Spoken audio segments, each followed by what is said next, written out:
అరే what a match Virat bro. లైఫ్లో మర్చిపోని match అంటే ఇదేనేమో. అరే ఫస్ట్లో ఏమో మ్యాచ్ ఈజీగా గెలిచేస్తామనుకున్నా, కానీ 15th ఓవర్ వచ్చేపాటికి మ్యాచ్ దొబ్బుతుంది అనుకున్నాం. అరే పాండే ఒక్కసారిగా వికెట్ తీసేపాటికి మ్యాచ్ మొత్తం టర్న్ అయిపోయింది. ఆ తర్వాత బూమ్రా వేసిన బౌలింగ్ కి దడుచుకుండ్రు పిల్లోళ్ళు. ఫైనల్లీ చాలా రోజుల తర్వాత మనం ఇండియాకి కప్పు కొట్టిస్తున్నాం. అది చాలా సంతోషంగా ఉంది. అరే అవును రోహిత్ బ్రో, ఇంత కష్టపడి 76 రన్స్ కొట్టా మొత్తం నాశనం అవుతుందనుకున్నా, కానీ డెత్ ఓవర్లో బూమ్రా, హర్షదీప్ అండ్ పాండే మంచిగా బౌలింగ్ వేశారు. అందుకే మనం మ్యాచ్ గెలిచాము. లేకపోయింటే జెండాపై కపిరాజనేమో. అరే ఈ మ్యాచ్ మాత్రం లైఫ్ లో మర్చిపోని మ్యాచ్ అంటే ఇదేనేమో. ఆ సౌత్ ఆఫ్రికాని ఒట్టిగానే పిసికి పడేశాం మరి.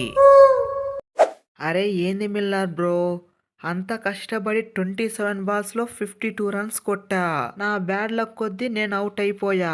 అరే మ్యాచ్ ని వన్ సైడ్ చేసి పడేసా. జస్ట్ 30 బాల్స్ లో 30 రన్స్ కొట్టకపోతే ఎలా? అరే నేనైతే మ్యాచ్ గెలిచేస్తామని వికెట్లు పీకడానికి రెడీగా ఉన్నా, కానీ మొత్తం సర్వనాశనం చేసేశారు. అరే ఏం చెప్పమంటావు క్లాసన్ బ్రో, అంత కష్టపడి అంత మంచి 6 కొడితే ఆ సూర్య ఏమో ఈజీగా వచ్చి క్యాచ్ పట్టేశాడు. అరే మీరైనా చెప్పండి, అది క్యాచ్ పట్టే బాలేనా? నీ అవ్వ లేకపోయింటే ఒంటి చేతిలో గెలిపించేవాడిని మ్యాచ్ని. అరే ఏం క్యాచ్ పట్టావు సూర్య బ్రో, ఈ వరల్డ్ లో నెంబర్ 1 క్యాచ్ అంటే నీదేనేమో. అరే 6 వెళ్ళిపోయిన బాల్ ని ఎగిరి పట్టి మరి మళ్ళీ రిటర్న్ వచ్చి పట్టావు. What a catch, what a catch. అరే సూర్య నువ్వైతే తోపు తురుమే.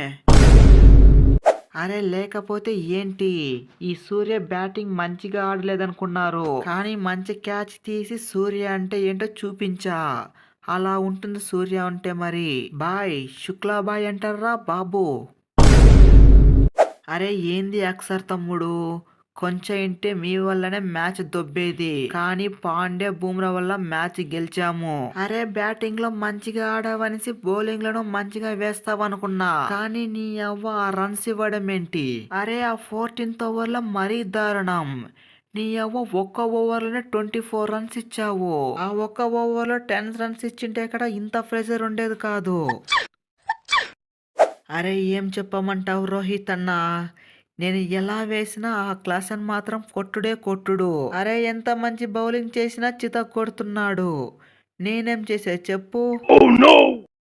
అరే అందుకే ముందే చెప్పా రోహిత్ అన్న, ఇక్కడ కుల్ఫు ఫండే ఉన్నాడు, ఎలాంటి బౌలింగ్ వేయాలన్నా మంచిగా వేస్తాడని చెప్పా, కానీ నువ్వు మాత్రం నన్ను నమ్మలేదు.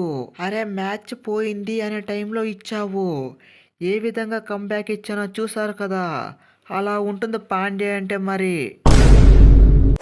అరే అవును పాండే తమ్ముడు, ఆ అక్సర్ నమ్మకుండా నిన్ను నమ్మింటే బాగున్ను, ఇంత పెద్ద ప్రెషర్ మ్యాచ్ అయ్యేది కాదేమో.